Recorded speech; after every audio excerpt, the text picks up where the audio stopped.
Boa tarde. Eu vi o fichário de muita gente, tá todo mundo com o fichário bem arrumadinho, tem uns fichários de dar inveja, de tão bonito que tá. E eu sei que vocês estão ansiosos, né? Porque hoje é dia de quê? Poxa, o professor tinha até esquecido.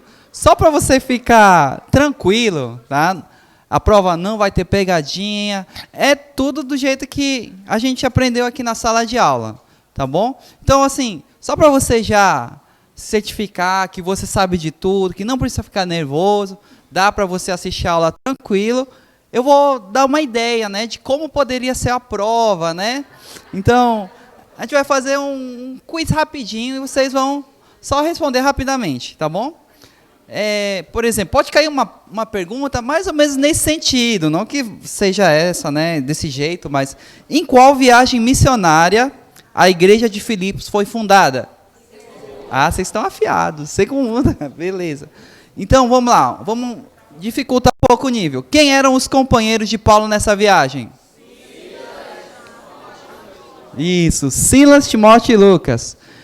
Então, vamos dificultar mais um pouco o nível. Quais os primeiros crentes da igreja de Filipos citados no livro de Atos? Isso, Lídia, carcereiro, né, a escrava. E falando em Lídia, né, qual era a ocupação de Lídia? Empresária, né? Que mais? Comerciante, né? Se quiser ser específico, comerciante ou vendedora de tecido púrpura. Lembra aquela coisa chique, né? De alto nível. Então, falando de coisa chique, né? Em qual classe social pertencia a jovem que todos os dias, lá em Filipos, seguia os missionários gritando: estes homens são servos do Deus Altíssimos e pregam a mensagem da salvação? Escrava, muito bem. E naquela região, né, por ser uma colônia romana, boa parte lá dos habitantes lá de Filipos, eles faziam parte de uma classe de pessoas especiais, digamos, né? Esse status que deixava eles bem orgulhosos. Que status era esse? Isso, eles tinham cidadania romana. E qual o nome daquele irmão? Você lembra? Aquele irmão lá da igreja de Filipos, que foi lá para auxiliar Paulo. Você lembra qual é o nome daquele irmão? Epafrodito, né? Um nome bem fácilzinho assim, de vocês lembrarem. E junto com Epafrodito, né, os filipenses enviaram alguma coisinha a mais, lembra? O que foi? Isso, os donativos, uma oferta, né? Muito bem. E lá naquela cidade tinha duas irmãs, né, que Paulo pede que elas vivam em harmonia, né, para não se estressarem muito. Vocês lembram o nome delas? Poxa, vocês lembram? Evódia e Sintique. E uma perguntinha. Você lembra quem estava com Paulo quando ele estava escrevendo a carta para os filipenses? Timóteo. Eu acho que se vocês seguirem nesse nível, vocês não vão ter nenhuma surpresa, né? Sentiram o fluir da prova, né? Então é uma coisa nesse nível. Então fiquem tranquilos e vamos aprender uma coisa nova na aula de hoje. Uhul, vamos lá. Eu fiquei feliz que vocês aprenderam o que foi na segunda viagem, né? Vocês aprenderam os 3 nomes dos companheiros de Paulo na viagem. Fiquei feliz, parabéns. Lá em Cartas, quando vocês fizeram a matéria Cartas, nós aprendemos que no tema de Filipenses nós temos 2 assuntos. Vocês vão lembrar, eu vou fazer o gesto, vocês vão lembrar. Isso, muito bem. A gente já falou bastante sobre entrega de direitos e hoje nós vamos falar sobre alegria. Vamos falar sobre alegria. E para isso, nós vamos usar um texto que o próprio Jesus ensinou. E você conhece esse texto como as bem-aventuranças, lembra? Tem até uma matéria na igreja que fala sobre isso, né? Acho que é uma aula, as 8 qualidades de Cristo, né? E você lembra das bem-aventuranças? Bem-aventurados, pobres em espíritos, os que choram, os humildes, os que têm fome e sede de justiça, os misericordiosos, os puros os pacificadores e os perseguidos. Os perseguidos, exatamente. Esse termo, que foi traduzido para o português como bem-aventurança, ele também pode ser traduzido como feliz, né? Tem algumas versões que usam feliz. Pode ser traduzido como abençoado. E tem uma outra tradução que eu gosto mais, que é, tipo assim, nesse sentido. Você vai se dar bem se você obedecer. Então, é a pessoa que vai se dar bem. É o bem-aventurado. Entendeu? Nesse sentido, nós podemos entender. E esse texto está em Mateus capítulo 5. E olhe para mim, para você entender o que a gente vai fazer. A gente vai usar o texto da bem-aventurança que está em Mateus 5, a gente vai usar como uma estrutura, como um esqueleto. E dentro dele a gente vai encher as paredes, né, os tijolos, com os textos de Filipenses. Então vamos lá aprender sobre alegria.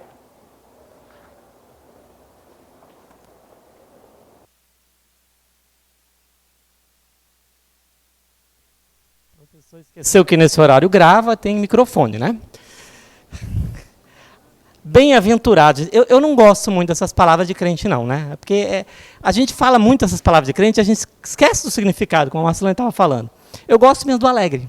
Alegre. Qual é o primeiro bem-aventurado aí de Mateus? Bem-aventurados os, você lembra? Pobres. E por que eles são bem-aventurados? Qual é? Por quê? Pois deles é... Ai, Jesus, tomara que o reino chegue logo, Senhor, na minha vida. Eles são bem-aventurados, eles são alegres, né? Porque eles merendaram de tarde também, e porque deles é o reino dos céus. Pobreza em espírito, pobre de espírito é uma coisa, soa até ruim, né? Pobre de espírito parece assim um xingamento, né? Pessoa pobre de espírito, né? Credo, né? Mas pobreza de espírito, gente, pelo menos olhando da ótica de Filipenses, eu acho que a melhor tradução mesmo seria humilde. Humilde, tá? E na ótica de Filipenses, humilde é quem considera o outro acima de si mesmo. De fato é isso, tá? A religião que boa parte de nós foi criado, a religião cristã que boa parte de nós foi criado, ela tem uma certa apologia à pobreza, né? Você sabe do que eu estou falando, né? O voto de pobreza, né? Aquela coisa, né? Eu, pelo menos, fui criado no catolicismo, né? Nasci no catolicismo. E tem um certo ar, assim, uma certa virtude na pobreza, por assim dizer, né? Como se Deus amasse mais o pobre do que ele ama o rico, não é? Não sei quanto de catolicismo você conhece, mas há um pouco disso no catolicismo, né? Mas Paulo não está falando aqui de pobre no sentido financeiro, não, tá? Material, não é sobre isso. Está falando essencialmente de humildade e de uma humildade espiritual, onde você reconhece que você depende de Deus. Tá? O pobre em espírito, ele reconhece que ele não tem nada com que barganhar com Deus. Não há nada que eu possa trocar com Deus. Eu dependo de Deus para tudo. Tá? É meio aquela postura que nós falamos de mendigo, né? de quem está sempre esperando de mãos abertas e não tem nada em troca para dar. Tá bom? A ideia é essa. Tá? É claro que a nossa pobreza material, financeira, tende, veja essa palavra, a nos fazer mais humildes. Né? Não é verdade? Eu não sei o que você passou na vida, mas eu cresci, né, como a gente dizia no ditado, vendendo o almoço para comprar a janta. Né? E quando você vive numa situação dessa, você vive de milagre em milagre. E você depende mais, reconhece pelo menos mais a sua dependência de Deus, porque você precisa do milagre, o milagre de hoje, do pão de hoje. Né? Então, a pobreza financeira tende a fazer você ser um pouco mais dependente, humilde e dependente de Deus. Como a riqueza financeira tende a fazer você se sentir um pouco mais autossuficiente. Né? Eu acho que vem dessa constatação disso, a expressão que Jesus diz que é muito difícil um rico entrar no reino dos céus. Por quê? Porque é bem mais fácil para um rico dizer assim, eu tenho tudo que eu preciso, eu não preciso de Deus. Né? É mais natural isso acontecer. Mas não se engane, não. Né? É possível ser rico e ser humilde, né, e considerar o outro e pensar no outro. É possível, é perfeitamente possível. Como também é possível ser pobre e ser orgulhoso, altivo, autossuficiente, né, cheio de si, se achar assim a maior fortuna do planeta, o rei da cocada preta, como diz o Bezerra da Silva, né? Essa hora é aquela hora que você imagina assim, o que o professor anda ouvindo, né? Tá? Aí você, eu entendi o que é, eu entendi que pobreza do espírito tem, de fato, a ver com humildade. Entendi isso, professor. Mas essa humilde dependência de Deus, às vezes parece meio metafísico, quando a gente lê só Jesus falando dos pobres de espírito, né? Paulo traz isso mais para a prática da gente. A pobreza de espírito, na prática, é quando você tem a percepção correta, você tira o eu do centro, você considera o outro superior, né? É assim que funciona na prática. Os pobres de espírito são humildes, tá? Não vivem em função do eu, consideram o outro, priorizam o outro. E aí, para essa bem-aventurança, que é a de Mateus 5:3, né? Acho que é a primeira bem-aventurança dos pobres de espírito, o texto paralelo de Filipenses, que eu escolhi pelo menos, que eu acho bem pertinente, é o de Filipenses 2, de 3 até o 8. Você memorizou boa parte desse texto, tá? Filipenses 2, de 3 a 8. A gente memorizou aqui, diz assim, não façam nada por ambição egoísta ou por vaidade, mas, humildemente, considere os outros superiores a si mesmo, não se preocupe só com seus próprios interesses, mas com o interesse dos outros. Como a gente memoriza em parte, pode ser que você tenha perdido o link. Esse texto ele vem logo em cima de seja a atitude de vocês a mesma de Cristo Jesus. O que eu queria que você percebesse? Eu queria que você percebesse que Paulo está dizendo, olha, seja humilde. Abra a mão, pense no outro. E eu vou dar um exemplo como é isso. Olha para Jesus. Foi exatamente o que Jesus fez. Ele abriu mão da sua posição, do ser igual a Deus, e se humilhou, se humilhou, se humilhou. A sequência é essa, né? Porque a gente memoriza às vezes separado e não consegue perceber. Humildade, gente, e exemplo melhor não tem do que o de Jesus, que era Deus, tinha tudo para ser Deus, e nos dá esse exemplo. A mensagem, aquela versão da Bíblia que a gente leu na primeira aula, ela tem um jeito bem legal de falar esse trecho. Ela diz assim, olha, se vocês se importam com os outros, né, amem de fato uns aos outros, ponham os seus interesses um pouquinho de lado na jornada, não fiquem obcecados em tirar vantagem, porque isso é uma coisa muito natural. A gente quer se dar bem sempre, né? A gente quer se dar bem na fila, a gente quer se dar bem, né? A gente quer sempre. O eu, é muito normal o eu. É uma doença mais comum a gente ser egoísta e pensar primeiro na gente do que a gente ter um relacionamento, uma codependência emocional, né? Que vive dependendo do outro, da felicidade do outro, né? Tá? Então, deixa o seu eu um pouquinho de lado, a mensagem diz, a ponto que você tem espaço para pensar um pouco no outro. Isso é humildade. Tá? Aí a gente falou, haja como Jesus, haja como Paulo, haja como Epafrodito. Eu tenho medo, às vezes, quando a gente usa muitos esses exemplos bíblicos, porque pode ser que você pense em coisas muito grandiosas. A gente falou sobre isso. Mas, gente, viver para o outro, tirar o eu do centro, começa com coisas muito pequenas. Eu gosto do texto de Ezequiel que diz que não despreze os humildes começos, né? Coisas grandes, gente, começam pequenas. Faça. Eu não sei como fazer isso, eu não sei como servir outro, eu não sei. Comece com coisas pequenas. E por isso que eu disse que eu tenho medo quando eu dou os exemplos de Paulo, Epafrodito, Timóteo, porque eles são muito assim, heróis da fé, né? E a gente fica muito aqui, né? Mas faça coisas pequenas, comece com coisas pequenas, comece com o que está na sua mão para fazer, com a oportunidade que Deus te dá. E Deus nos dá oportunidades diárias de nós abençoarmos e servirmos uns aos outros, de nós considerarmos os outros melhores. E nos dá a oportunidade de fazer isso. E você nunca vai conseguir fazer coisas grandes para Deus, gente, se você não for treinado nas coisas pequenas. Pense nisso. No que vier na sua mão para fazer, na oportunidade que você tiver. Você não tem recurso financeiro para ajudar alguém, para abençoar, para se importar com alguém? Doe do seu tempo. Doe do seu tempo. Ah, você não sabe falar? Mentira, né? Que eu vi todos vocês falam assim, né? Não tem nenhum mudo, não. Porque eu não sei falar, eu não sei dar aquele conselho. Empreste o seu ouvido. Tem gente que só precisa ser ouvida. Empreste suas palavras de oração. Ore pelo outro.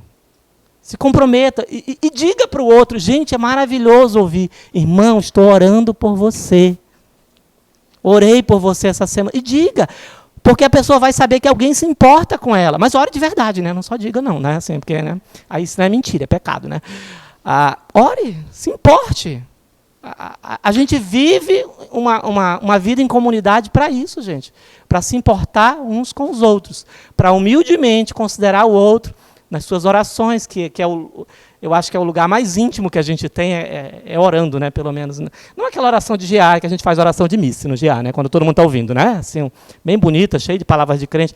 Mas aquela oração lá do quarto mesmo, aquela que é só você e Deus. Se importe com mais alguém além de você lá. Priorize alguém além de você.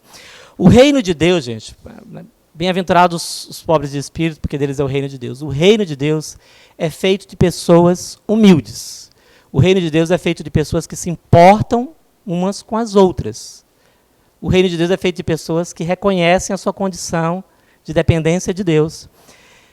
E pessoas que se importam umas com as outras são mais felizes, são mais bem-aventuradas. Continuando.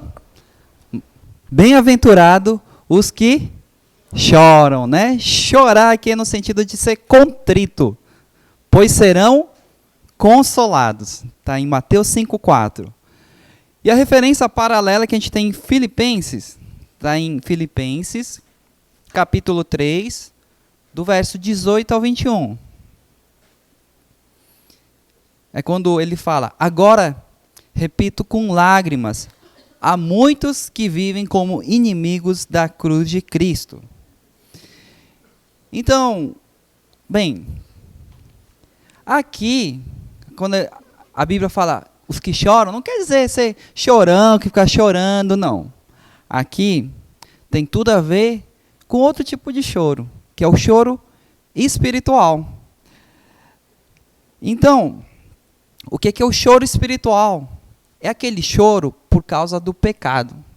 É por causa da maldade que tem no mundo. É desse tipo de choro que a Bíblia está falando. Eu vou traduzir esse choro em outras palavras. No original, o sentido de choro está no sentido de lamento, aflição. Então, o texto pode ser traduzido dessa forma. Bem-aventurado é meio assim, difícil de entender. É muito formal, né? Então, em vez de usar bem-aventurado, eu vou usar feliz. Fica mais fácil da gente entender. Feliz se você lamenta, se você se aflige. Para simplificar mais ainda, feliz o infeliz. Entenderam? Não, ficou muito estranho, né? Mas é assim mesmo, é contraditório, tá? Qual o motivo de eu estar chorando? É porque esse lamento, essa aflição, depois vai gerar felicidade na sua vida. E o motivo de eu chorar, basicamente, é o pecado. E o pecado, eu estou dizendo que é em dois sentidos. Primeiro, é pelo meu pecado. O que acontece? Quando você nasce de novo, você se torna um novo ser, né? Agora você é santo, separado para Deus. E você desfruta da presença de Deus. Você ama estar junto com Deus. E aí surge o pecado. Mesmo depois de você se tornar uma nova criatura. E para você que é uma nova criatura, esse pecado nunca é algo que você vai ignorar. Não é algo banal. Na verdade, o pecado, ele é contrário à nossa nova natureza. Quando a gente se torna nova criatura. E isso vai causar coisas ruins. Você vai ficar desconfortável. Você vai sentir dor. Vai ficar contrito por causa do pecado. E por que isso acontece? Porque esse pecado, na nossa nova comunhão com Deus, ele vai começar a atrapalhar. Ele vai começar a abalar o nosso relacionamento com Deus. Vai atrapalhar. E para um cristão, esse relacionamento com Deus é a coisa mais importante. A coisa que você mais tem de precioso é você poder amar a Deus, você ter um relacionamento com Deus. E a sua recompensa também. A sua recompensa, no caso, é a vida eterna. E o Deus se torna o seu maior amor. E aí quando o pecado vem, começa a afligir você, estremecer essa relação de amor com Deus, você sofre muito. O segundo motivo é pelo pecado na vida dos outros. Tá? O pecado não acomete somente você, acomete os outros. E a Bíblia tem vários exemplos que as pessoas choram pelo pecado dos outros. Temos o próprio exemplo de Jesus. Jesus chora com lágrimas no rosto. Ele chora por causa de Jerusalém. Lá em Lucas 19, de 41 a 42, quando ele vai se aproximando de Jerusalém, olha aquela cidade, ele chora por Jerusalém. Ele diz: ah, Jerusalém, se você reconhecesse que tempo especial você está vivendo, você encontraria a paz. Mas agora já é tarde. Inclusive, na Bíblia tem um livro inteiro de lamentos. Você sabe qual é? Lamentações de Jeremias. Ele lamenta o sofrimento causado pelo pecado sobre uma nação inteira. E Paulo escreve também sobre as consequências dos falsos mestres que perturbavam a igreja no tempo dele. Ele considera, assim, ele diz: agora repito com lágrimas, há muitos que vivem como inimigos da cruz de Cristo. E aqui a gente consegue entender que o contexto que Paulo escreve é dentro da igreja. Naquela época, dentro da igreja, haviam pessoas que consideravam a sua satisfação, o seu prazer, em primeiro lugar, acima do que Deus queria, prioridade. Eles colocavam no trono, em vez de colocar Deus, a figura do eu. Eles colocavam eles mesmos como prioridade, acima de tudo, prazer acima de tudo. E Jesus já diz, ó, quem quiser me seguir, pegue a sua cruz e venha. E aí o que você acha que é essa cruz? O que Jesus está falando dessa cruz? É o sofrimento, é a aflição, é a dor. E aí eu não estou falando que essas coisas ruins vão vir para você porque você aceitou a Jesus. Não é isso. E na verdade, para o sofrimento chegar para você, você não precisaria nem ter uma cruz. Essas coisas acontecem automaticamente. Só o fato de você estar nesse mundo e ter que lutar contra o pecado diariamente, isso já causa sofrimento em você. Você que tem esse corpo que ainda não é perfeito, é um corpo humilhado. A gente não vive no lugar perfeito, a gente vive numa terra estranha. A nossa habitação final é lá no reino de Deus. E isso aí já é a sua cruz suficiente. Só que aí os outros sofrimentos, eles só vão pesar um pouquinho mais a sua cruz. E o que acontece? Paulo está chorando, porque os seus inimigos escondem isso, né? Eles pregam prazer em primeiro lugar, eles pregam que a gente tem que ser muito tolerante ao pecado. E essa mentira que tem afastado as pessoas do caminho de Deus. Isso traz muitas decepções. Tem muitas igrejas, muitos templos cheios de pessoas assim.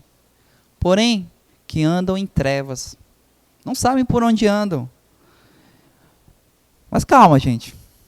A história não vai terminar assim. Mas esse era o motivo pelo qual Paulo chorava. Era um choro por causa do pecado. Lá no Velho Testamento, através dos profetas, Deus promete que ia mandar um Consolador.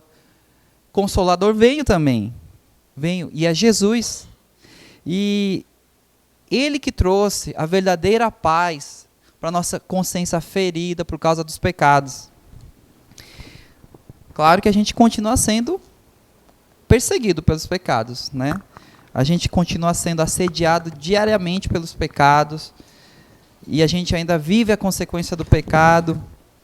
A gente vê a devastação do que esse sofrimento que causa nas pessoas, na vida dos outros. Só que quando Jesus vier em glória, esse consolo que é prometido vai se concretizar. Essa profecia vai se completar. Só então que o pecado não vai existir mais. Nesse momento é que Deus vai enxugar as lágrimas de cada um de nós.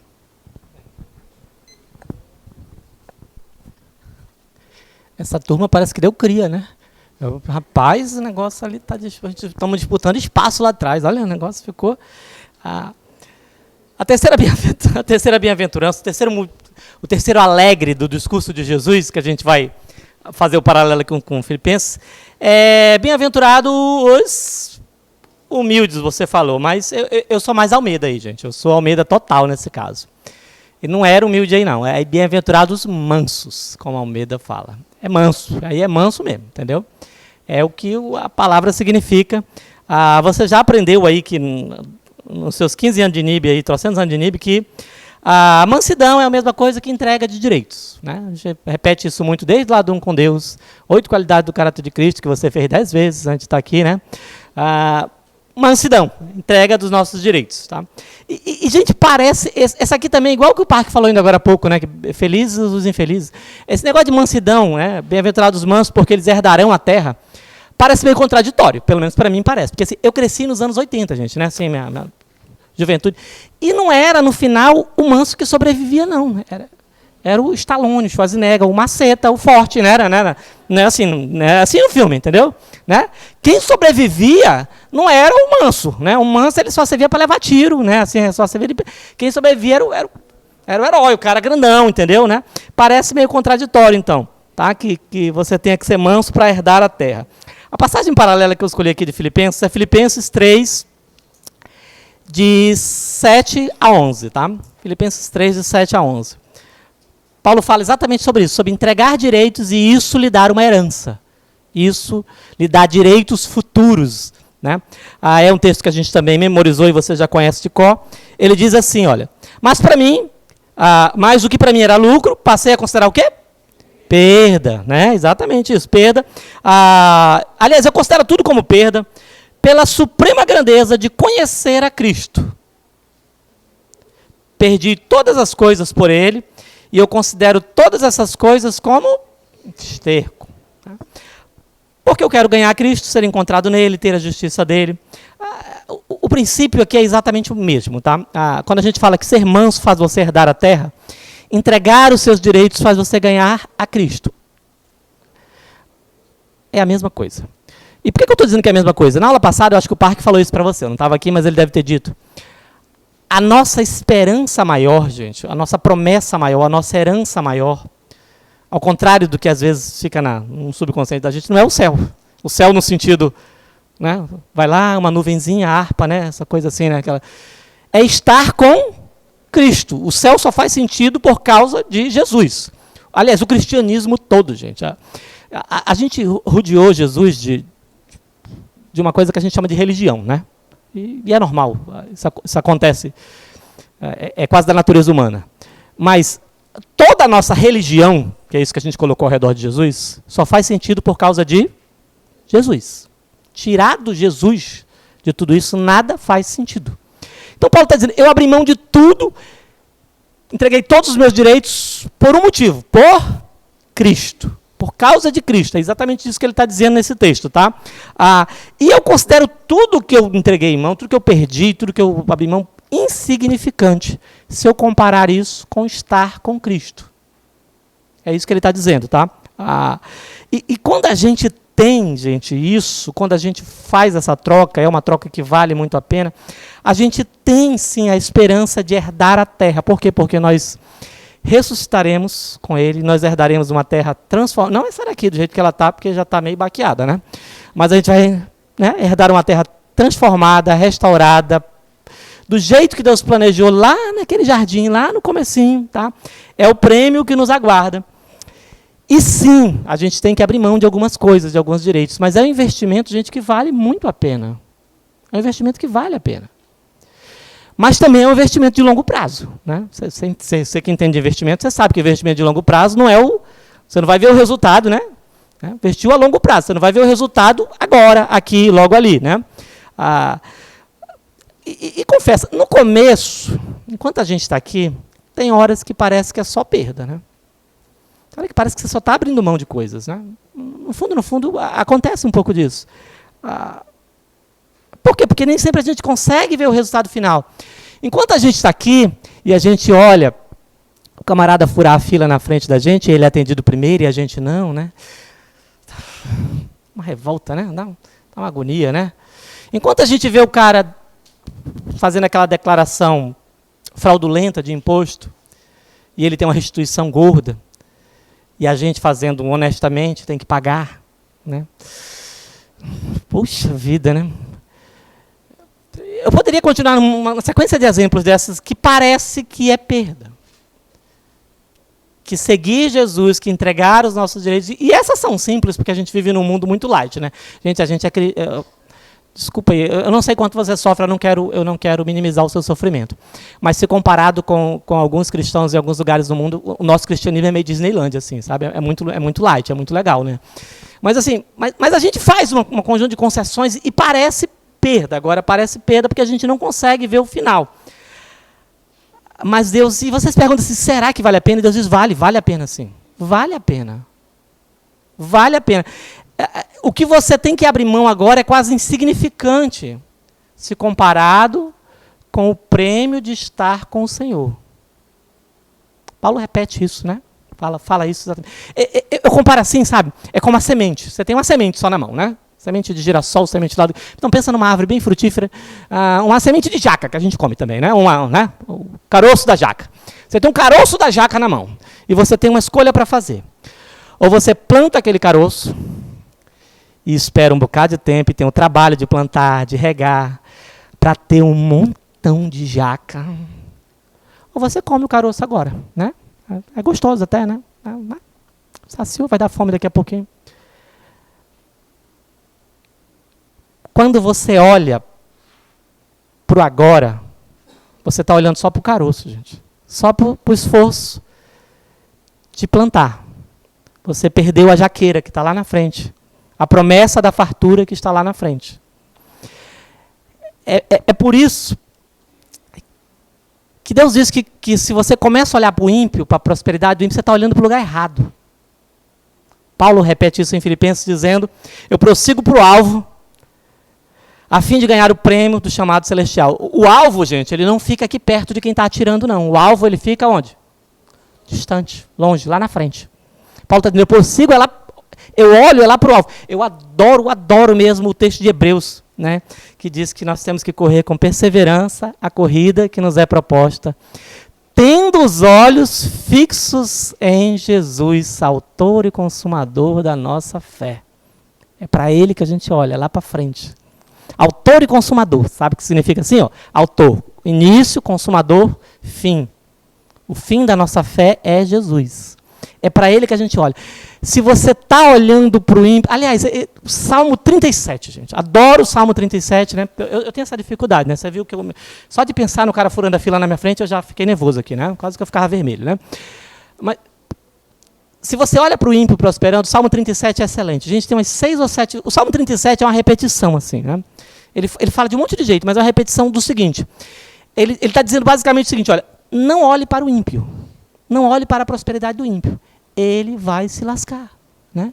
Aí ele fala umas 2 frasezinhas a mais, diz assim, para de olhar para o ímpio, porque no final ele vai se lascar e você vai herdar a terra. Aí ele fala mais umas 3 frases, ele para de olhar para o ímpio, porque no final ele vai se lascar e você vai estar com o Senhor. Dê aquela lida, sempre que bater isso em você, dê aquela lida no Salmo 37, assim, que Deus vai repetir e repetir até que entre na cabeça da gente, entendeu? Mas é renúncia? É dificuldade? É sacrifício? É. mas é uma renúncia que vale muito a pena, como o apóstolo Paulo escreve aqui em Filipenses. É para ganhar Cristo. Tá? Não é fácil, mas é um investimento. E só é, gente, verdadeiramente feliz quem tem um propósito de vida além dessa vida. Se é só para isso aqui que a gente espera em Deus, Paulo diz que a gente é digno de pena, muito infeliz. Se você tem a esperança de estar com o Senhor, você vai ser bem mais feliz. Aliás, eu gosto também do Salmo 119, que diz, ele não diz só que a nossa esperança é estar com o Senhor, ele diz, a nossa esperança é o Senhor. Bem-aventurados os que têm fome e sede de justiça, porque eles serão o quê? Hã? Eles serão o quê?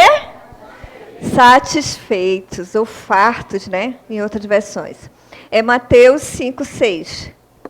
Anote aí, texto de Mateus 5:6.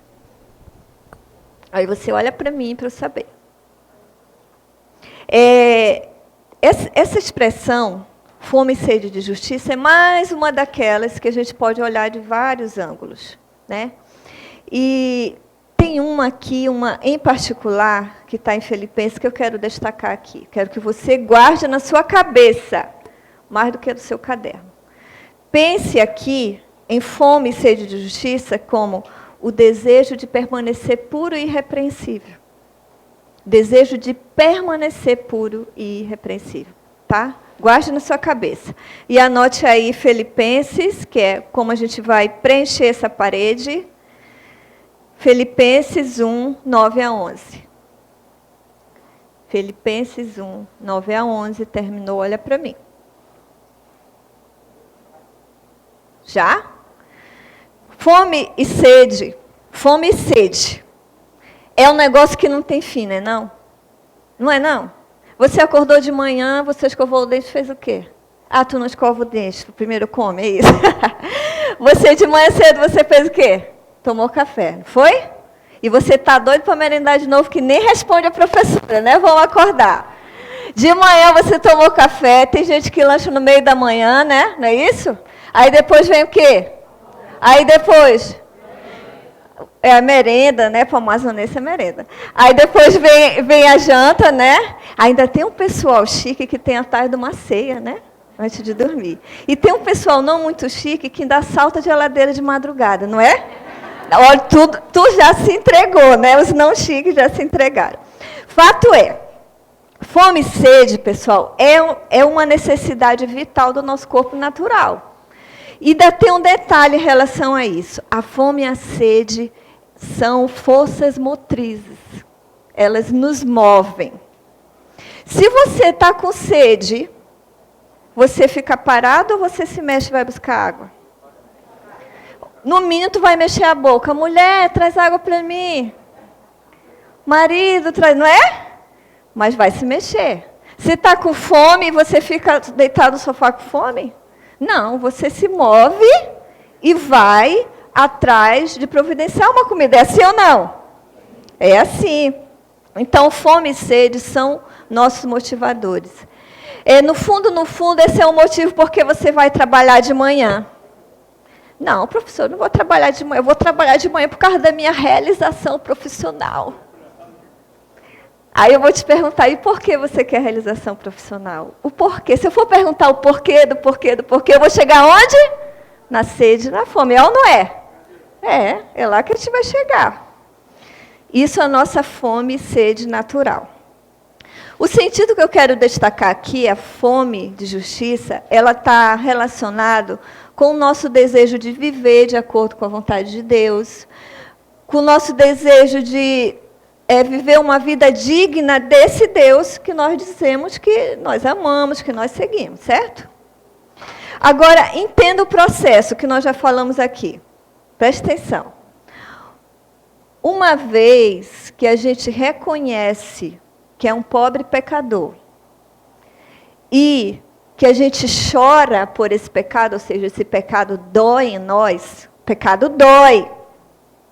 Então, o passo seguinte natural é a gente desejar, é a gente ter fome de acertar. De querer fazer o certo, o que Deus quer e como Ele quer. Este é o passo natural seguinte. E não só na nossa própria vida, como a gente viu, na vida dos outros também. Porque quem chora o pecado da sua própria vida e da sociedade, como fez Jesus e Jeremias, né, que a gente viu, também vai ter o desejo, vai ter a fome de justiça na sua própria vida, na vida das outras pessoas, de uma maneira integral. Em tudo ao nosso redor, a gente vai desejar ver a justiça dentro de nós e ao nosso lado. O texto de Filipenses que a gente leu, deixa eu relembrar para você. Eu li, acho que eu não li, né? Mas eu vou ler para você agora. Diz assim, eu oro, é Paulo orando. O texto de Filipenses, você já anotou a referência aí, tá? Que é 1, 9 a 11, né? Está escrito assim, eu oro para que vocês tenham discernimento do que é melhor, para que vocês sejam puros e irrepreensíveis, cheios de frutos de justiça. Eu oro para que vocês sejam puros, irrepreensíveis e cheios de justiça. Pessoal, o que é ser puro? Ser puro é ser inteiro, sem mistura. Totalmente, 100% fiel. E ser irrepreensível, aquela pessoa irrepreensível é aquela pessoa que não tem nada, absolutamente nada, nada em sua conduta que seja digno de queixa. Não tem nada nela que eu possa me queixar dessa pessoa. Isso é ser irrepreensível. Ora, pessoal, é possível a gente conseguir isso aqui na Terra? Nesse corpo, sim ou não? Não. Nós temos que concordar isso. Mas, professora, o apóstolo está orando para a gente ser puro e irrepreensível, cheio de fruto de justiça. Como é que a gente vai acontecer? Como é que a gente vai buscar algo que a gente tem que renovar nossa força todo dia, que é inalcançável, que está lá longe, mesmo assim eu vou continuar atrás cada dia? Como é que é isso, professora? Como é que explica isso? Por que eu vou continuar, já que o alvo é inalcançável? Sabe qual é a explicação disso?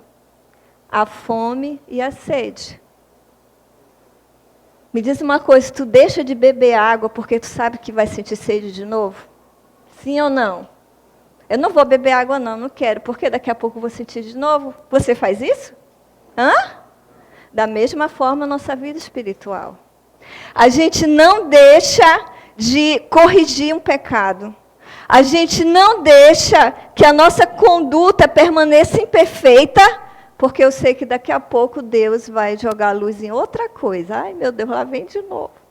Eu achei que eu estava santo, não estava.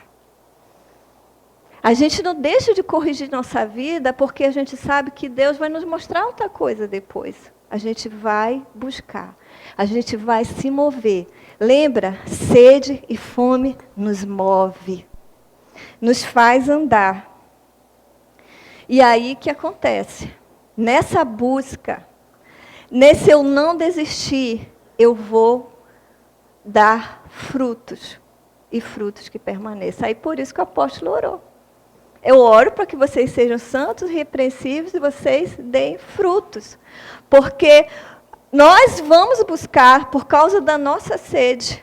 E nós vamos continuar, e cada dia vamos dar mais frutos, e vamos ser mais irrepreensíveis, muito embora a gente não alcance a perfeição. Mas isso vai nos deixar no caminho, vai nos fazer andar, seguir para alcançar aquele alvo que Deus nos propôs. Até aquele dia que a Bíblia diz assim, vocês nunca mais terão fome, vocês nunca mais terão sede, porque o Cordeiro será o pastor de vocês e ele os guiará às fontes de água viva. Então, feliz você, se você tem fome e sede de justiça, porque sim, você vai ser farto. O próximo é, bem-aventurado os misericordiosos, pois obterão misericórdia. Rapaz, vocês estão bem. Então aqui, isso está em Mateus 5:7. Agora, na ótica dos filipenses, a melhor definição de misericórdia seria algo do tipo: interessar-se pelo bem-estar dos outros. Eu sei que em um contexto vocês aprenderam uma definição diferente, ou até mesmo nas 8 qualidades de Cristo, né? A gente diz que misericórdia é o quê? O amor em ação. Isso é verdade, tá certinho. Porém, tem alguma coisa além disso, tá? Isso aí, digamos, é o primeiro passo, é o básico. Falta um pouquinho mais de explicação em relação a isso. E a gente vai ver isso em Filipenses. Porque misericórdia naturalmente exige uma ação, né? Uma ação de amor. Se a gente igualar os dois, é como se tivesse uma nova espécie de amor somente. Então, existe um amor que não tem ação? Né? Não existe. Toda atitude de amor tem uma ação. Tanto que em João 14, 21 diz: quem tem os meus mandamentos e lhe obedece, esse é o que me ama. E lá em 1 João 3, 18 diz: filhinhos, não amemos de palavra nem de boca, mas em ação e em verdade. Agora, misericórdia tem um elemento que é só dela, que é a ausência da análise de mérito. O que isso quer dizer? Você não vai julgar se aquela pessoa merece, se tem mérito, se tem realmente que receber aquilo. Então, em termos mais práticos, misericórdia você olha para a necessidade da pessoa. Você vai olhar para o sofrimento. Você vai olhar para o desespero daquela pessoa. Você vai se colocar no lugar daquela pessoa. Independente de você achar se aquela pessoa merece ou não merece. Tá? Independente do mérito. Isso que tem que ficar bem claro na cabeça de vocês.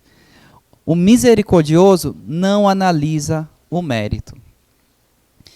E aí, se a gente levar por esse ponto, a gente vê que a misericórdia faz um contraponto com a justiça. Misericórdia é o seguinte: enquanto que a justiça vai olhar o mérito, por exemplo, aquela pessoa merece aquele prêmio, então vai receber. Não, aquela pessoa merece o castigo, então tem que ser punida. Ela vai tratar aquela pessoa conforme o mérito, se a pessoa merece ou não. Enquanto que a justiça trabalha desse jeito, desse outro lado, a misericórdia trata com graça, trata com perdão. Não vai olhar se aquela pessoa é merecedora. O misericordioso vai dizer: você merece o castigo. Não vai ignorar. Merece o castigo. Merece ser punido. Merece a desonra. Mas eu não vou tratar você segundo o que você merece. Eu vou tratar você com bondade. Então, isso que é misericórdia. É um ponto que vai além. E nossa dificuldade maior, gente, de ser misericordioso com os outros, sempre está na questão da gente, em vez de a gente olhar pela ótica da misericórdia, a gente olha pela ótica da justiça. Será que aquela pessoa merece? Merece a minha misericórdia? E a questão é que quando a gente olha para a gente sempre olha desse lado aqui. Não, do lado misericordioso, do lado da graça, do perdão. Só que o problema, quando a gente olha para o outro, a gente quer estar desse lado aqui, olhando pelo lado da justiça. Não, será que ela merece mesmo? Será que ela é necessário que eu ajude ela? Não, eu só vou ajudar essa pessoa se ela realmente merecer. Aí que está o erro. Quando a gente olha alguém caído na estrada, passando dor, necessidade, doente, endividado, qualquer problema que seja, a gente diz: aquela pessoa está sofrendo aquilo porque merece. Com certeza, no mínimo, foi burro. Olha só, Ele não sabe que andar por aqui é perigoso, que vai ser assaltado? Ou não está vendo que está passando necessidade? Porque não sabe fazer matemática, gente. Está gastando mais do que está ganhando. Não vai ter dinheiro para comprar a botija de gás. Não está vendo que ele não podia comer só x-salada, só embutido? Poxa, agora está doente. Está passando mal da barriga, pegou um câncer. Então a gente tem essa questão de falar com os outros, olha, ele é miserável, passa sofrimento porque fez alguma coisa. Tem que ter alguma coisa para estar nessa situação. E isso quando a gente não apela pelo nosso profundo desejo do conhecimento de Deus, né? Dizemos, olha, é Deus que está castigando. Está vendo? Bem feito. Você lembra o que aconteceu com Jó? Os amigos? Jó era um cara íntegro. Mas os amigos, não, cara, não é possível um cara desse. Não, tem que ter alguma coisa de errado. A gente cai no mesmo erro dos amigos de Jó. E esse senso de justiça que a gente apela, isso serve para acalentar a nossa alma, a nossa consciência, quando a gente não está disposto a ajudar. E isso a gente usa para esconder o nosso pecado, o nosso erro. Inclusive tem até um ditado popular que piora a situação. Quer dizer, piora não, é usado como um escudo, né? Quem tem pena do miserável, fica no lugar dele. Pronto, acabou. Só que tem um problema pensar desse jeito. A gente serve um Deus. E desde o princípio, ele não usou esse jeito para nos tratar. Ele é um Deus de misericórdia. E vamos ver o que a Bíblia fala sobre isso? Deus, ele não nos trata segundo o nosso mérito. Ele não trata conforme a gente deve ser tratado, segundo a justiça. Porque, olha, nós somos injustos. Então, ele olha para a gente com o ar da graça. Ele olha querendo nos perdoar. Ele não vai analisar, por exemplo, se você merece ou não merece um dia de sol. Ele manda o sol para você. Não analisa, não. Ele manda chuva tanto para os justos e para os injustos. Ele manda a chuva. Isso tudo é por pura misericórdia. Essa que é a verdade. Claro que vai haver um dia na qual Deus vai manifestar a sua plena justiça, né? No último dia, aí ele vai julgar aqueles que rejeitaram. Mas por enquanto, por causa de Jesus, ele não nos trata como a gente merece. Gente, o que a gente merece? A gente não merece nem uma gota da misericórdia de Deus. E esse é o aspecto da misericórdia que Jesus trata na parábola do bom samaritano. Vocês lembram? Ele não quis saber por que aquele homem estava caído. Porque ele tinha sido assaltado, se ele merecia ou não merecia a ajuda dele, né? Se precisava ser ajudado. Ele simplesmente, o que ele fez? Ele foi um misericordioso. Deu a misericórdia. Ele teve misericórdia. E o curioso é que naquela parábola a gente vê outras pessoas que não ajudaram, não foram misericordiosos. E todos eles eram o quê? Religiosos, gente. E aí Jesus encerra a parábola do bom samaritano dando uma mensagem. E essa mensagem não era para o samaritano, era para os que não foram misericordiosos. E a gente é cristão. Nós somos estamos na mesma igreja de Cristo. Ele diz, vá e faça o mesmo. Então essa mensagem não é para os de fora, somos para nós que estamos dentro. E também isso faz lembrar de uma outra parábola, que é a parábola do grande devedor. Lembra?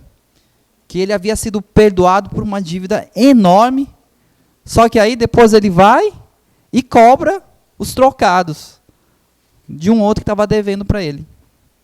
E olha só que Jesus fala, em Mateus 18:33. Você não deveria ter tido misericórdia, como eu tive de você? Se Deus ele trata a gente com tanta misericórdia, ele não retribui conforme a gente merece, e ainda ele ouve quando a gente clama, por que a gente não pode fazer as mesmas coisas com os outros, com as outras pessoas? E a carta de Filipenses é fantástica, porque ela está cheia de exemplos de pessoas misericordiosas, pessoas que se importavam com o sofrimento. E aí eu escolhi um texto que fala de um misericordioso. Aqui fala sobre Timóteo como exemplo. E ele demonstrava interesse, se importava sinceramente pelo bem-estar dos irmãos. Está em Filipenses 2, de 19 a 24. Paulo diz que não tenho ninguém que, como ele, tenha interesse sincero pelo bem-estar de vocês, pois todos buscam os seus próprios interesses, e não os de Jesus Cristo. E aí tem só Timóteo, na carta de Filipenses, que é misericordioso? Não, os próprios filipenses. A gente vê aqui o exemplo dos filipenses, que eles mandam socorro para Paulo. Paulo, ele estava num momento difícil de necessidade, tribulação. Lá no capítulo 4:14 ele disse, apesar disso, vocês fizeram bem em participar das minhas tribulações. E eu sei que existem muitas pessoas necessitadas nesse mundo. E a gente precisa ser misericordioso. Nem sempre a gente pode ajudar todos. Talvez você até possa pode até pensando, gente, eu tenho mal para mim mesmo, como é que eu posso ajudar alguém? Às vezes, o problema não é o que está faltando aqui no seu bolso. Às vezes é o que está faltando aqui, ó, no seu coração. Se você continuar pensando assim, você nunca vai ter o suficiente, nem para você mesmo. Então, o segredo, quer ser feliz? Quer ser alegre? Bem-aventurado? Seja misericordioso.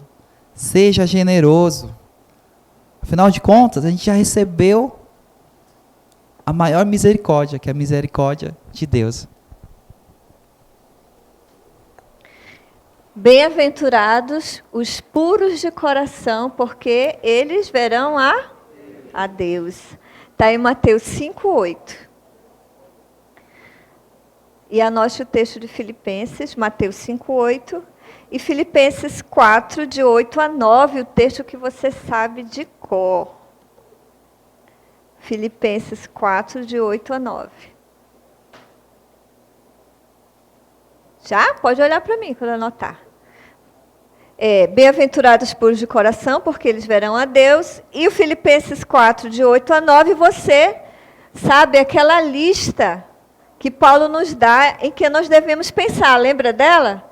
Né? Então, tudo que for verdadeiro, nobre, correto, puro, amável, de boa fama, excelente, digno de louvor, pensem nessas coisas. Quando a gente olha o texto de Filipenses,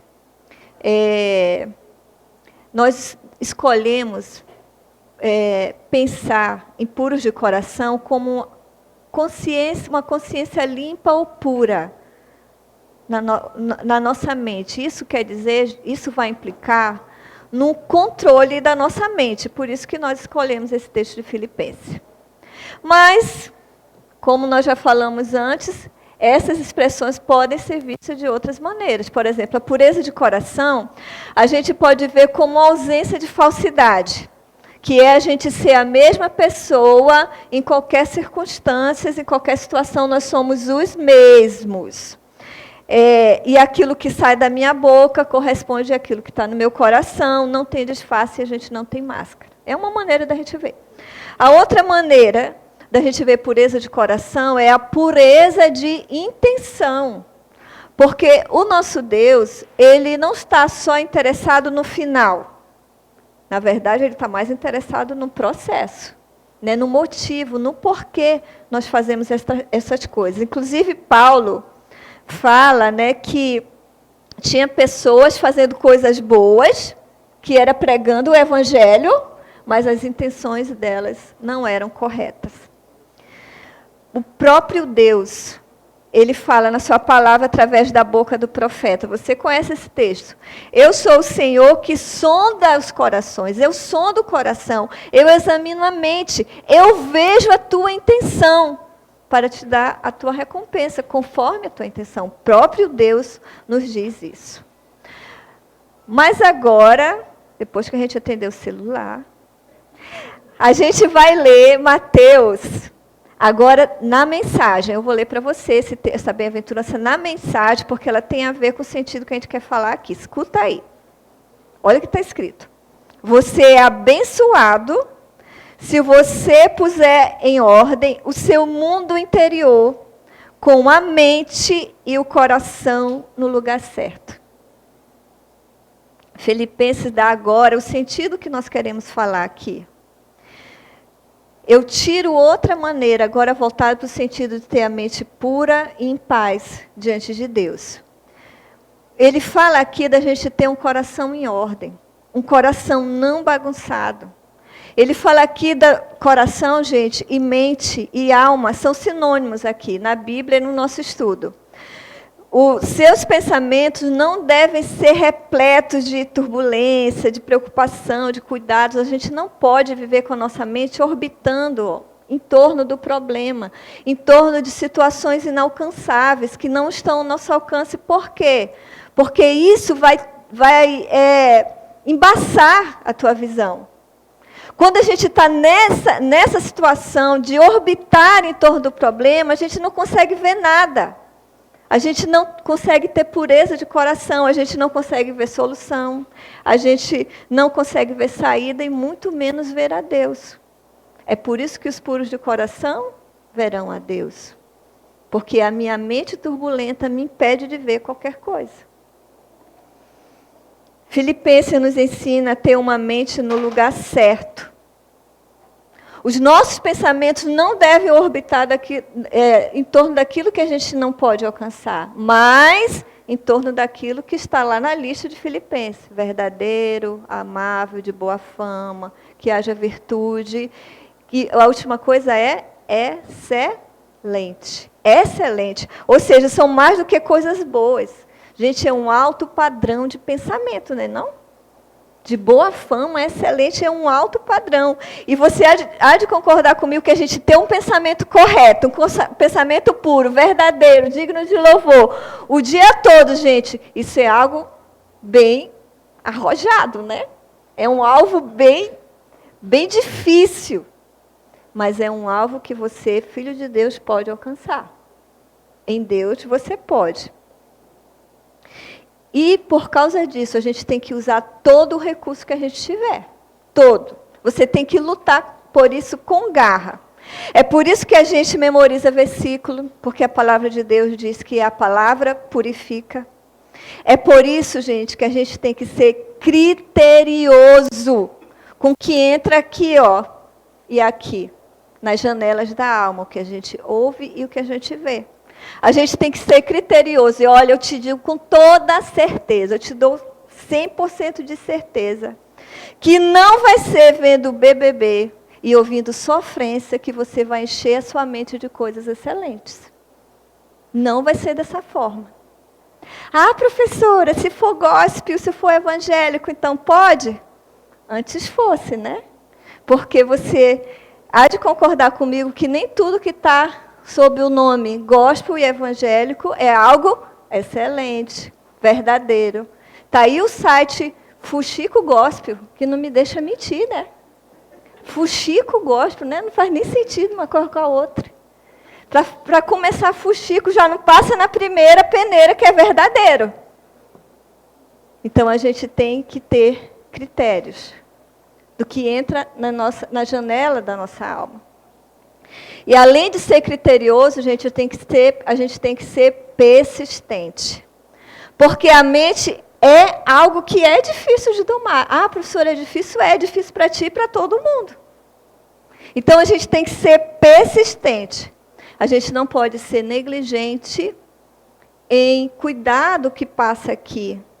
A gente tem que ter cuidado nos nossos pensamentos e nas nossas intenções, porque é isso que Deus vê. E por isso eu quero que você pare agora um pouquinho. Pensa. E pare para pensar o que orbita, em torno de quê estão teus pensamentos o dia todo. E eu não digo nem no domingo, que a maioria de vocês passa o dia indo e voltando da NIB, né? Mas eu digo na segunda, na terça, na quarta, na quinta, o que passa na tua mente o dia todo? Ou a maior parte do dia. Para pensar, não fala, tá? Só pensa. Reflete um pouquinho sobre isso. Será que você pode afirmar que os seus pensamentos estão na presença do Senhor e são agradáveis a Ele? A gente tem que parar para pensar isso. Porque a gente negligenciar no controle da nossa mente, das nossas intenções, é desobediência, é pecado. Por mais difícil que seja.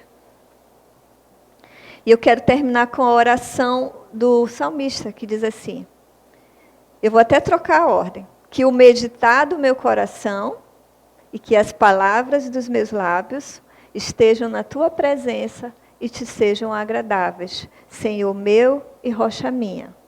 Feliz você se é puro de coração, porque você vai ver Deus em todas as circunstâncias. Marcilane perguntou num outro horário, você já ouviu falar do site Fuxico Gospel, né? E muita gente disse que não, mas eu senti assim, mas eu vou atrás, né, para ouvir falar. Não vá não, tá? Né? Não vale. Tem o nome de gospel, mas não vale a pena, não. Nem tudo que é gospel vale a pena. A gente está falando de alegria, mas eu vejo que vocês estão tristes já. E boa parte da tristeza do mundo é fome, gente, né? Então a gente vai resolver esse pedaço, né? Vamos dar aquela pausazinha de 10 minutos para você ficar alegre, tá? Lanchar, o nosso lanchezinho no fundo. Muito obrigado a você que cooperou, muito obrigado a você que cooperou todos os outros dias. Deus abençoe ricamente sua vida. Vamos lanchar um pouquinho. 10 minutinhos, tá? Foco. Vamos lá, gente. Retorne no seu lugar. Mesmo que mastigando, não tem problema. Tá bom?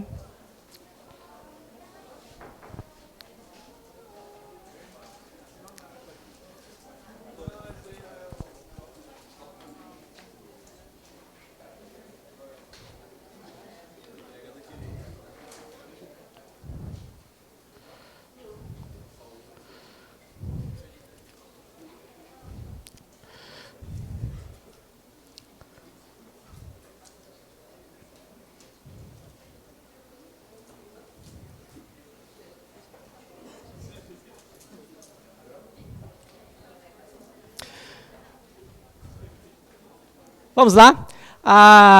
O sétimo bem-aventurado, o sétimo feliz que Jesus cita no sermão dele, lá do Mateus 5, é bem-aventurado ou feliz os pacificadores. E por que eles são felizes? Por quê? Serão chamados quê? Filhos de Deus. Isso, serão chamados filhos de Deus. Do ponto de vista... Tem um texto em Filipenses que faz um paralelo muito grande com isso. Do ponto de vista de Filipenses, o pacificador, ele não reclama, ele não resmunga, né? Você memorizou isso, né? Façam tudo sem queixas nem discussões. Então, é Filipenses 2, do versículo 14 até o 16, tá? O paralelo, onde Paulo vai explicar como isso funciona. Presta atenção como Paulo diz, façam tudo sem queixas nem discussões, para que vocês venham se tornar puros e irrepreensíveis.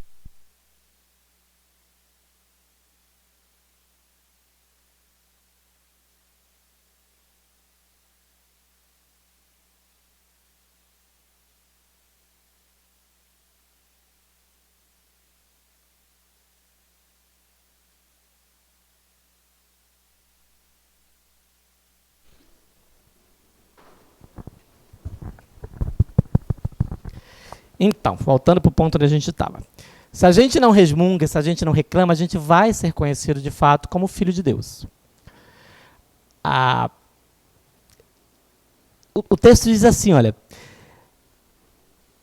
para que vocês sejam conhecidos como filhos de Deus no meio de uma geração corrompida e depravada e brilhem como estrelas no universo. retendo firmemente a palavra da verdade. Eu acho interessante Paulo dizer, se você não briga, se você não discute, se você não reclama, você vai brilhar, você vai resplandecer. Isso vai dar um destaque para você. E me faz lembrar uma vez que um amigo chegou para mim e disse assim, cara, tem uma vaga de emprego, você tem alguém para indicar? E eu disse para ele assim, mas qual é a tecnologia que a pessoa precisa dominar, qual a experiência que ela precisa ter? A propósito, eu trabalho na área de tecnologia. Eu sei que você jura que me viu tocando em algum barzinho por aí, mas não é essa a minha profissão.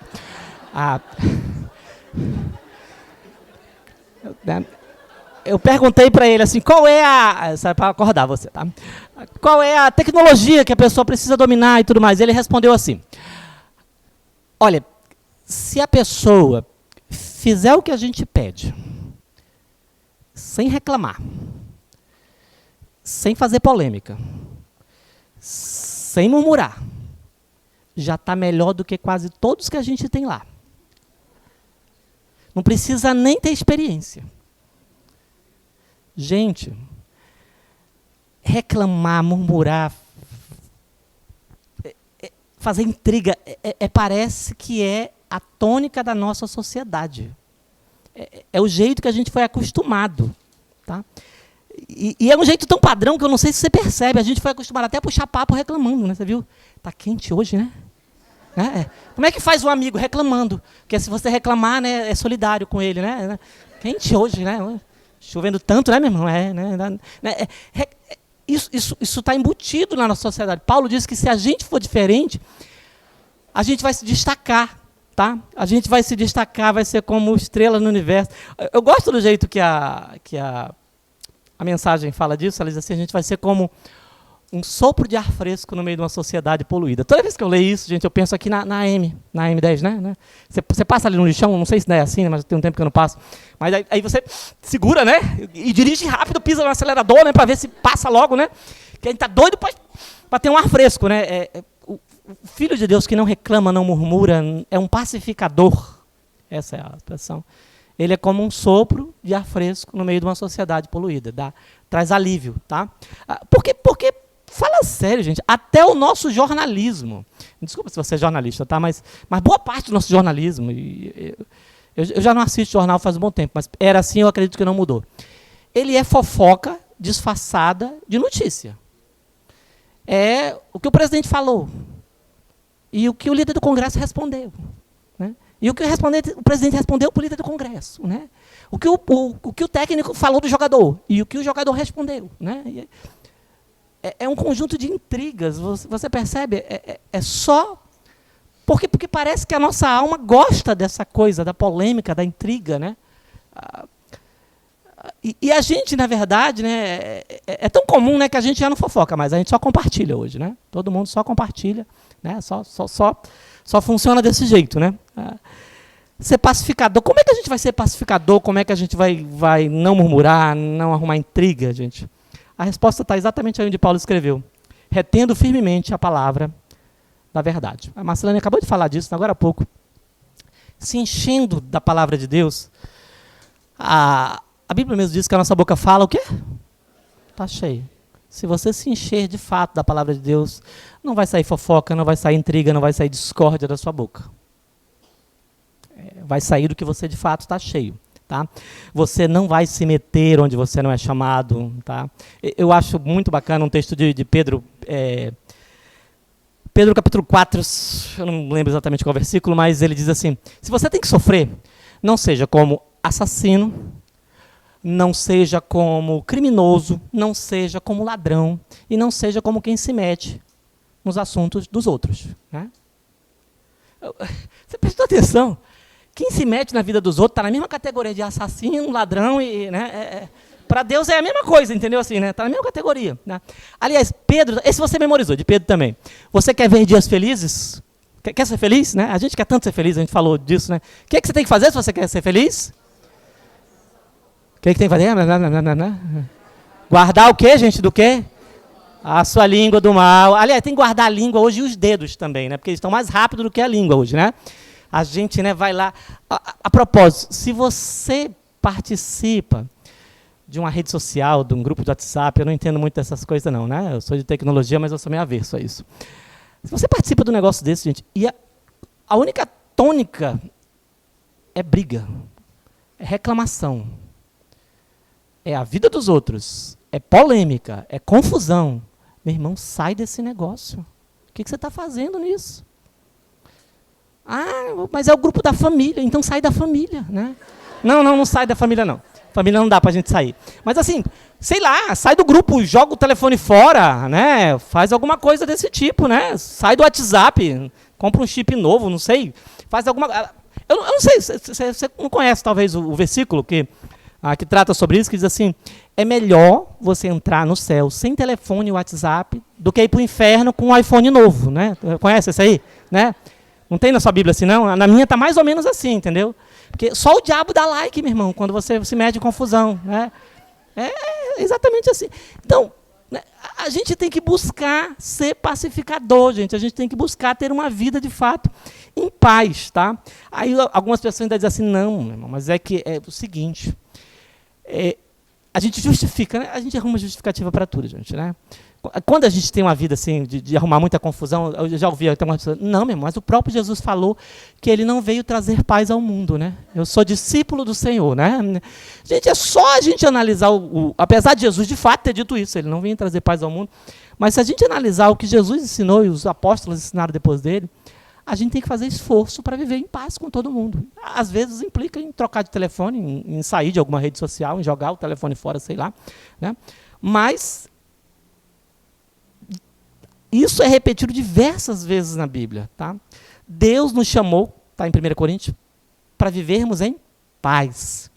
Busque a paz com todos, é o que Pedro fala. Paulo, o autor de Hebreus, diz assim, se esforce para viver em paz com todos. Seja um pacificador. Paulo mesmo em Romanos diz assim, façam tudo o que for possível para viver em paz com todos. Né? Tudo o que for possível. Tá? Você foi chamado para ser pacificador, você vai ser muito mais feliz se você for um pacificador e se você viver em paz. A propósito, essa é aquela hora que eu tenho que fazer um alerta. Né? A gente, nessa matéria, falou muito assim, não viva só para você, não se preocupe só com você, considere o outro, se importe com os outros, pense no bem-estar do outro, né? Cuide da vida do outro. Né? Aí pode ser que você tenha passado um pouquinho da conta, assim, né? E deixa eu só esclarecer, entendeu? Assim, né? Para não parecer assim, né?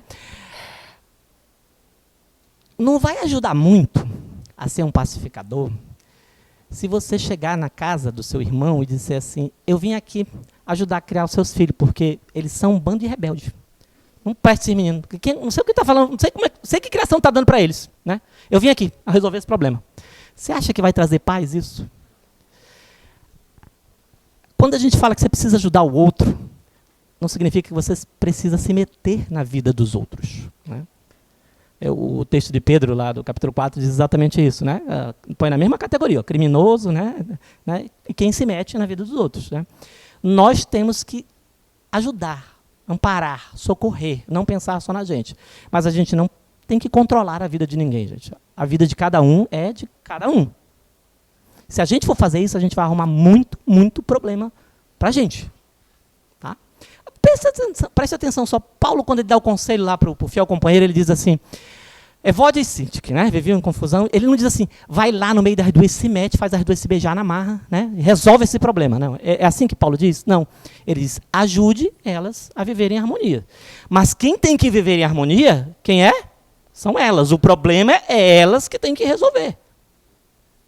Tá? Então, se meter na vida dos outros é um caminho muito certo para você arrumar confusão. E, definitivamente, os filhos de Deus não fazem isso, tá? Os filhos de Deus buscam viver em paz. Se você buscar viver em paz, você vai ser mais feliz. Não é de surpreender. Deus é um Deus da paz. Não é de surpreender que os seus filhos, né, os filhos de Deus, sejam pacificadores e os pacificadores sejam chamados filhos de Deus.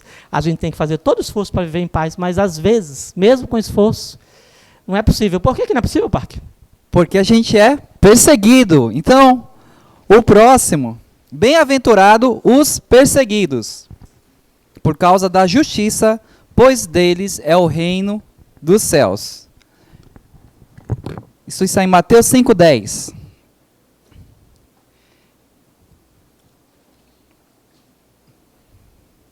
A passagem de Filipenses que trata sobre isso está em Filipenses 1, de 13 a 19, que trata do resultado da perseguição. Já quando a gente olha da ótica dos filipenses, né, a gente consegue perceber que ser perseguido pela causa sempre vai resultar numa vantagem para o reino de Deus. Aqui a gente vê apóstolo Paulo foi perseguido e agora está preso. Parece que está tudo perdido, não tem mais saída. Só que acontece, enquanto ele está preso, ele resolve escrever a carta aos filipenses. E isso foi um grande avanço. Essa mensagem poderosa chegou até aqui. Nos dias de hoje, nós estamos lendo a carta dos filipenses. E isso contribuiu para o espalhar do evangelho. Não foi somente aqui, com o apóstolo Paulo, quando a gente lê em Atos, a gente vê que quando a igreja era perseguida, o que acontecia com o evangelho? Crescia, se espalhava. Então, nesse momento também a gente viu que a perseguição trouxe vantagem para o plano de Deus. É nesse momento que Deus, parece que a gente está perdendo, ele vira o jogo. Transforma aquilo que a gente acha que é algo ruim em algo alegre. Aí você pode se alegrar por causa disso. Mas em Mateus 5 ele fala qual deve ser o motivo por qual a gente tem que se alegrar durante a perseguição. E ele responde logo em seguida. A Bíblia responde: a justiça. Quando a gente é fiel a Deus, obedece as formas, os princípios, os padrões, as verdades que Deus nos orienta, a gente é perseguido, porque a gente está dando fruto. E quem dá fruto é perseguido. É por isso que a gente é perseguido. Você lembra? Quando a gente vê uma mangueira, essa mangueira só leva pedrada por quê? Porque tem manga, né? E a manga é boa. Por isso que a pedrada é mais forte, dói, né? E só que muita gente também confunde isso e luta uma guerra errada. O motivo da perseguição não pode ser porque você é um crente chato, que está em discussão infrutífera. Você está lá no meio das discussões inúteis, é grosseiro. Ou seja, às vezes você está tentando tratar um peixe antes mesmo de pescar. É o exemplo de você ficar acusando o pecador, dizendo, está errado, você está em pecado. Antes mesmo, você está insistindo na santificação daquela pessoa, antes mesmo daquela pessoa se converter. Se você agir dessa forma, o reino de Deus não vai crescer. Você vai continuar sendo perseguido, mas os motivos estão errados. Isso não vai trazer crescimento para o reino, nem bem-aventurança, nem alegria para você. Quando você é ser perseguido pelo motivo certo, que é por causa da justiça, isso se torna um privilégio. E os apóstolos aprenderam isso logo cedo. Lá em Atos 5:41, a gente vê que os apóstolos saem do sinédrio. Eles estavam alegres, porque foram considerados dignos de serem humilhados por causa do nome. Então aqueles ferimentos, contusões, as chibatadas, batia nele, aí era como se fosse uma medalha de ouro. Né? Via outra chibatada, eles se enchiam de honra. Então aquele sofrimento para eles era um privilégio, por sofrer pela causa de Cristo. Filipenses 1:29 diz: pois a vocês foi dado o privilégio de não apenas crer em Cristo, mas também de sofrer por Ele. E tem tempos que a gente é muito perseguido, tem tempo que a gente é menos, mas não importa. O importante é você analisar. Será que eu estou dando frutos? Será que eu estou dando frutos de justiça? Ou, às vezes, não estou sendo perseguido porque eu sou aquele crente que anda de mão dada com o mundo, estou na igreja, é aquele crente 007. Ninguém sabe, ninguém vê nada, ninguém vê fruto. Então A gente tem que parar para analisar se não é isso. Pedro diz assim para Jesus: Senhor, deixamos tudo para te seguir. Jesus responde: ninguém que tenha deixado tudo por mim não vai receber 100 vezes mais nessa terra e nem na dia que é por vir, porém com perseguições. Ou seja, aqui o problema não é ganhar bênção. Deus garante que você vai receber 100 vezes mais bênçãos nessa terra. Mas aqui a gente vê que Jesus deixa claro que a gente não vai escapar das perseguições. Então, se isso acontecer, se você for perseguido, você tem que se alegrar, tem que se regozijar, porque Jesus garante que é uma grande recompensa que nos aguarda no céu. É recompensa, não é pouca coisa não, é recompensa de profeta. Recompensa de profeta é perfeita, é eterna e é fiel. E tem um detalhe. Todas essas bem-aventuranças precisam estar presentes na vida de um cristão. A gente não pode fazer assim, olha, chorar pelo pecado até vai lá. Mas esse negócio de ser um pacificador, deixa para o meu irmão aqui do meu lado. Porque eu estou fora. Não é assim, não. Deus nos chamou para a gente viver todas elas, todas as 8, que são, quer ser humilde, contrito, manso, ter fome e sede de justiça, misericordioso, puro de coração, pacificador e até mesmo perseguido, mas perseguido por causa da justiça. E quando isso acontecer, a perseguição, eu não digo se, tá? Eu digo quando acontecer, alegre-se e regozije-se, você faz parte do povo mais feliz da terra. E agora a gente vai encerrar essa parte do nosso estudo sobre alegria, mas eu quero trazer 2 versículos de Salmo para você, tá? Eu não vou nem falar a referência, que é para você prestar atenção, que eu vi que todo mundo baixou a cabeça, né? Eu vou ler para você. Como é feliz aquele que tem as suas transgressões perdoadas e os seus pecados apagados. Somos nós. Como é feliz o povo que aprendeu a te chamar de Senhor e que anda na luz da tua presença. Como você pode ver, nós estamos aqui, no meio do povo mais feliz da terra. E o povo feliz vai ficar feliz agora, porque vai fazer prova e vai tirar uma nota maravilhosa. Vamos lá, se prepare, você já sabe como funciona, né? Já sabe como funciona, você não precisa anotar a pergunta, só a resposta, e a gente vai corrigir logo em seguida, tá? No 2 e no 3 aqui, eu tô doido para fazer a primeira pergunta.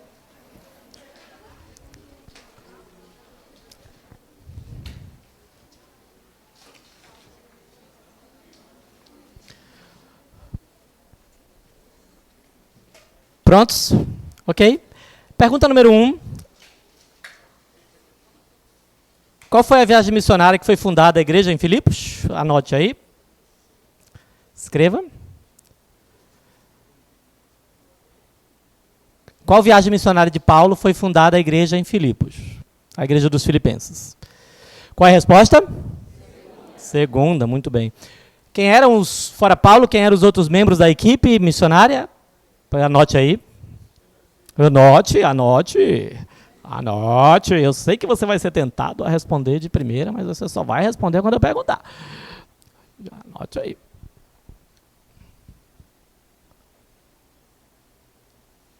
Assim que você terminar, você olha para mim, que é para me saber quanto você já escreveu, tá bom? Ok, quem eram os companheiros?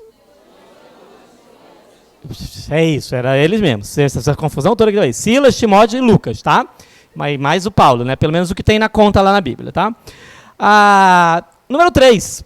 Quais são os primeiros crentes da igreja que são citados lá em Atos? Da igreja de Filipos, tá? Dos filipenses, que são citados em Atos. Os primeiros crentes. Anote aí.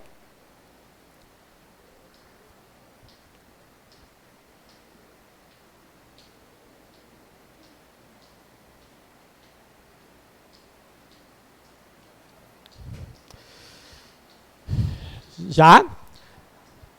Quem eram? Quem foram antes?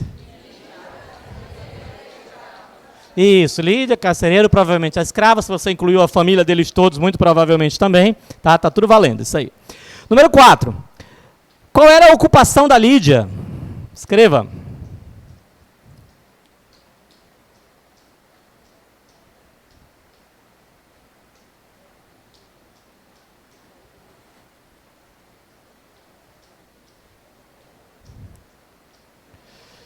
Qual é a resposta?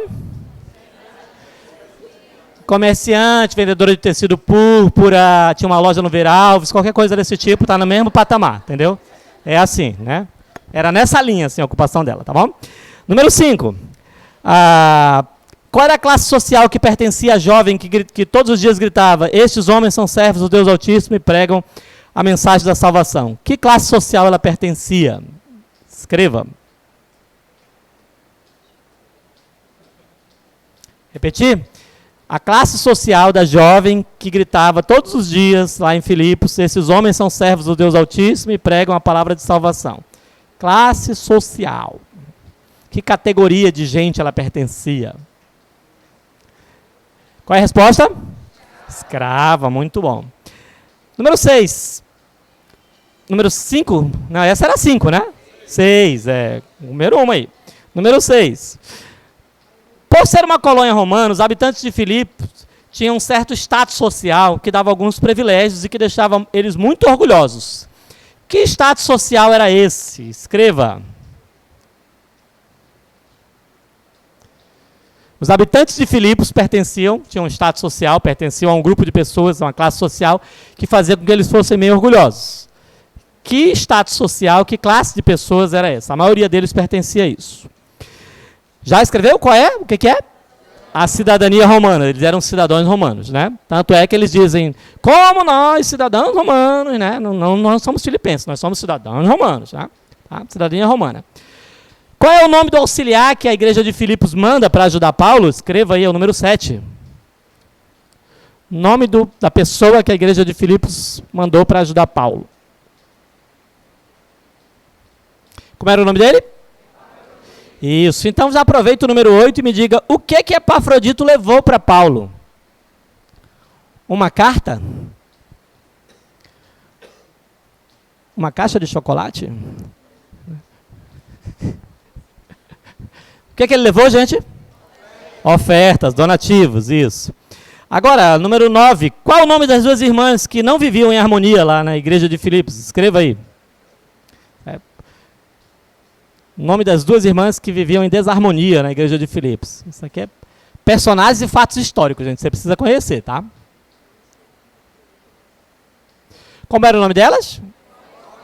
Isso, esse nome é bonito. É Vódia e Sintique mesmo. Quem estava com Paulo quando ele escreve a carta aos Filipenses? Que assina junto com Paulo. Paulo e mais alguém estão escrevendo a carta, né? Quem é? Anote aí, número 10.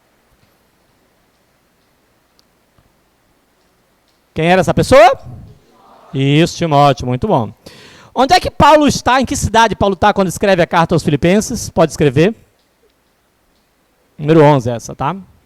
Número 11. Onde Paulo estava? Em que cidade Paulo estava quando ele escreve a carta aos Filipenses?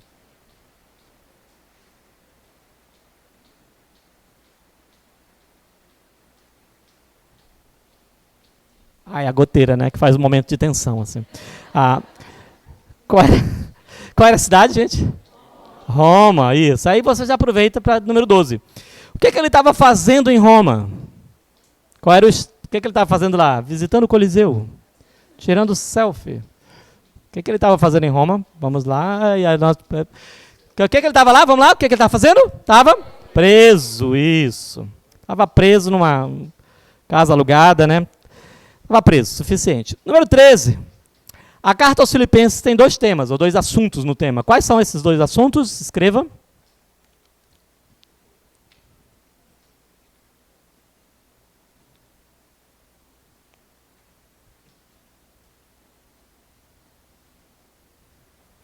Qual é a resposta? Exatamente. Número 14. Segunda carta aos Filipenses, escreva duas... Isso aqui é para quem fez palavra festa e memorizou, né?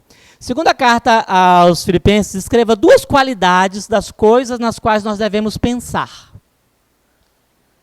Duas qualidades só, daquela listinha.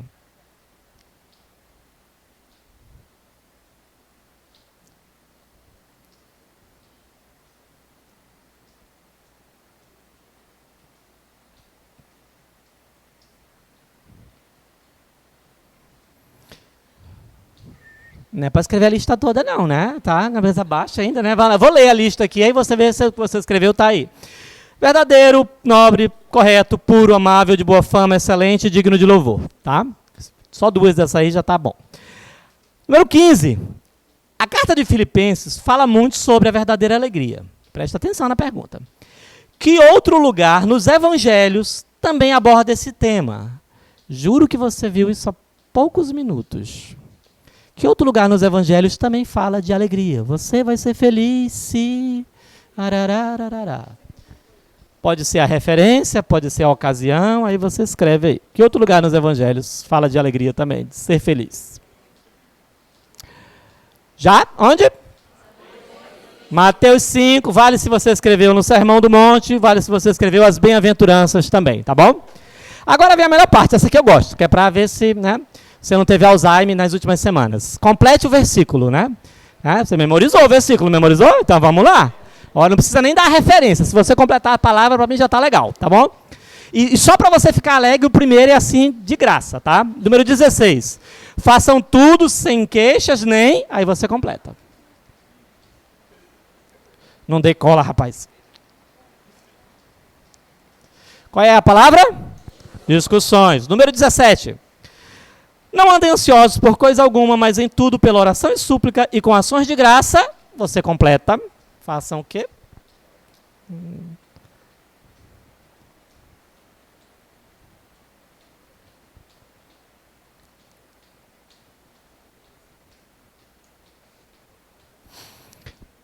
Qual é a resposta? Muito bom. Número 18. Põe em prática tudo que vocês aprenderam, receberam, ouviram e viram em mim. E o Deus da paz, você completa.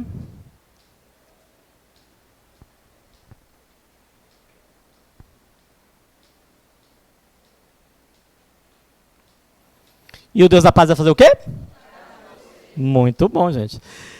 19, esse aqui tá fácil demais. Aprendi o segredo de viver contente em toda e qualquer situação. Seja bem alimentado, seja com fome, tendo muito ou passando necessidade. Tudo, aí você completa, né? A fase do para-brisa do carro, né?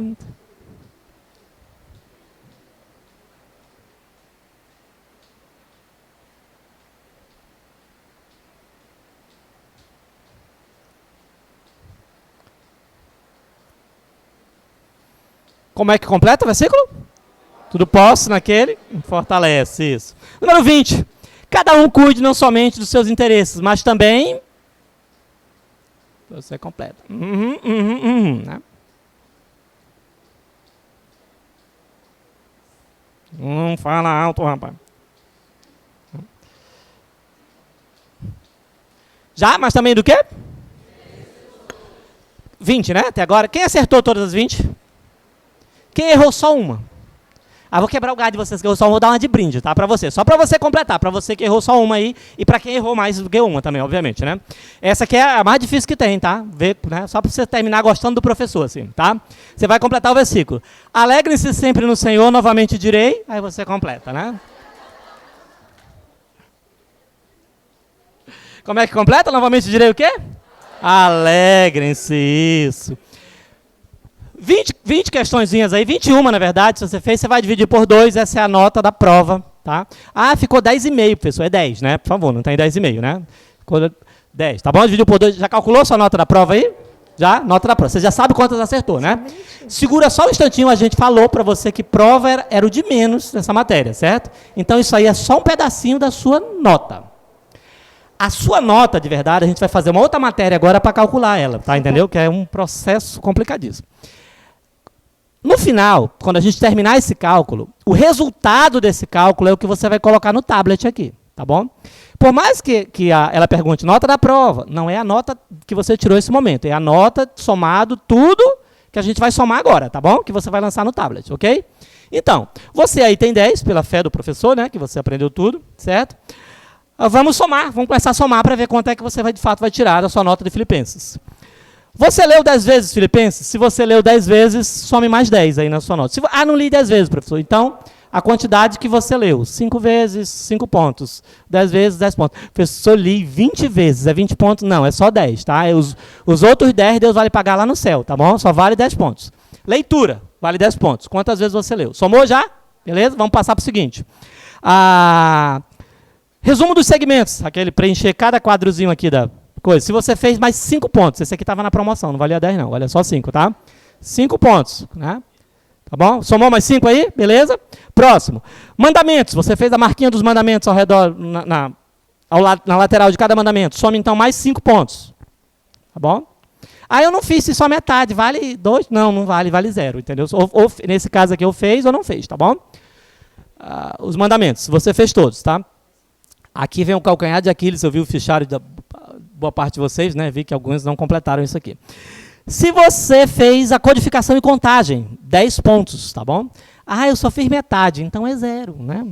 Tá? Mais 10 pontos se você fez a codificação e contagem. Tá somando aí? Nós estamos em quantos pontos até agora? Estamos em prova mais 10, 40, né? Estamos em 40, é isso. Nesse último, a codificação e contagem vale 10, que dava muito trabalho. Isso aqui não dá para dar na promoção, não. Tá? É caro, esse aqui é caro. Tá? Vale 10, tá? Vamos lá, causa e efeito. A tarefinha, a tabelinha de causa e efeito, você completou tudo, também vale 10, tá? Mais 10 pontos. Nós estamos em 50, certo? Isso? Quem está indo bem até agora? Professor, não estou em 50, não sei porquê. Eu também não sei, devia estar, né? Se tivesse feito tudo que fez, devia estar em 50 agora. Tá? Você tem as anotações da aula 4, que fala sobre entregas de direitos. Tá? Todos aqueles itens que nós falamos que foram entregues, 5 pontos. Essa aqui está na promoção, que era só anotar, não dava trabalho, né? 5 pontos, tá? Ok? Oi? Essa é as anotações da aula 4, sobre direitos entregues em Filipenses. Aquelas anotações, todos os direitos que foram entregues. Você tem? 5 pontos. Você tem as anotações da aula 5, que são os ensinos sobre direitos, que a gente deu, foi na aula passada, mais 5 pontos. A gente está em 60 já, tá? Beleza? Ok? Até aí todo mundo? Você tem um banco de dados com 10 itens novos, sejam entradas novas ou sejam versículos novos. Você tem isso, 5 pontos, tá? Mais 5 pontos. Beleza? Você pegou e colocou, eu estou vendo que tá gente perdido. Tem alguém perdido aí? Eu não sei mais onde é que eu estou. Não, tá todo mundo encontrou? Beleza? Você pegou toda essa confusão e jogou dentro de uma pasta, assim, né? E disse que estava organizado. Botou no fichário. Tem um fichário, tem uma pastinha, tem alguma coisa do tipo. Mais 5 pontos, tá bom? Deu conta até aí? 70, né? Se não deu 70 no seu, lamento por você. Tinha que dar 70, tá? 70. Essa é a nota que você vai lançar no tablet, tá bom? Entendeu? Quando ela perguntar a nota da prova, né? É aquela prova. Não, é essa nota, a soma de tudo que você fez. Mas, professor, ninguém tira 10 nessa matéria, não? Cadê o resto da minha nota? Roubaram 30 pontos aí, né? Os outros 30 pontos, eles vão ser calculados automaticamente, lá pelo sistema, que são sua presença, todos os dias que você teve presente, cada um valia 2 pontos. Se você meditou, também valia, a propósito, o dessa semana você vai fazer a anotação agora. E se você memorizou, inclusive o dessa semana. Tá? Tudo isso são os 30 pontos que estão faltando, mas não se preocupe com isso, que não é preocupação sua. Sua preocupação é lançar essa nota que você fez o cálculo agora de 0 a 70. Eu espero que seja mais próximo de 70 do que de 0, obviamente, né? Tá? Agora eu vou pedir só uma coisinha para você. Deixa eu olhar aqui no tempo. Tem tempo? Você vai guardar suas coisas, porque no final, quando o professor está falando, as últimas palavras, que eu acho tão importante, você está sempre, né, arrumando a Bíblia, arrumando. Então agora eu vou dar um minutinho para você arrumar tudo que você tem que arrumar, porque eu vou precisar da sua atenção, tá bom? Então arrume e preste atenção aqui.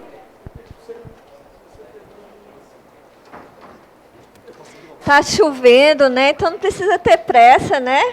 Você não vai sair daqui agora. Vou esperar você terminar.